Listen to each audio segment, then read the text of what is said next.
നിങ്ങൾ നിങ്ങളുടെ വീട് വിറ്റില്ലേ? വീട് വിറ്റ് ആ വീട് വിറ്റ ആൾക്കാരോട് നിങ്ങൾ അവിടുത്തെ കറണ്ട് ഉപയോഗിച്ചോളാം നിങ്ങൾ പറഞ്ഞോ?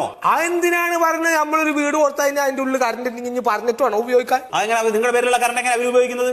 എന്റെ പേരിലെ കറണ്ട് പറഞ്ഞ വീട് കൊടുത്തില്ലേ? വീട് കൊടുത്തു, പക്ഷെ നിങ്ങൾ കറണ്ട് കൊടുത്തിട്ടില്ലല്ലോ. കറണ്ട് KSEB അല്ലേ? ഭർത്താനെ വീട് കൊടുക്കും, പിന്നെ ഇനി അതിന്റെ ഇട കൂടെ കറണ്ട് എന്ന് പറഞ്ഞിട്ട് വേറെ കൊടുക്കും ഒരാൾക്കാര്. ഇലക്ട്രിസിറ്റി ബോർഡിൽ വന്നിട്ട് നിങ്ങൾ പറയണം, എന്നിട്ട് നിങ്ങളുടെ പേരിലുള്ള കറണ്ട് അവരുടെ പേരിലേക്ക് ആക്കണം, എന്നാലേ അവർക്ക് ഉപയോഗിക്കാൻ പറ്റൂ. അല്ലാതെ നിങ്ങളുടെ കറണ്ട് അവർക്ക് ഉപയോഗിക്കാൻ പാടില്ല.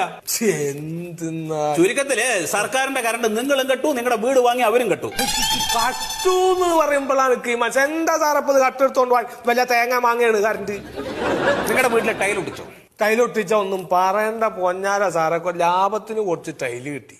അത് അങ്ങോട്ട് നിരത്തി ഞാൻ അങ്ങോട്ട് ഒട്ടിച്ച് ബാക്കി ഉണ്ടായിരുന്ന പുതിയ വീട്ടുകാർക്കും കൊടുത്ത്. എന്റെ സുഹൃത്തെ, ഇലക്ട്രിസിറ്റി നിയമപ്രകാരം അധിക കറണ്ട് ഉപയോഗിച്ചതിന് നിങ്ങൾ 20,000 രൂപ ഇവിടെ അടയ്ക്കണം.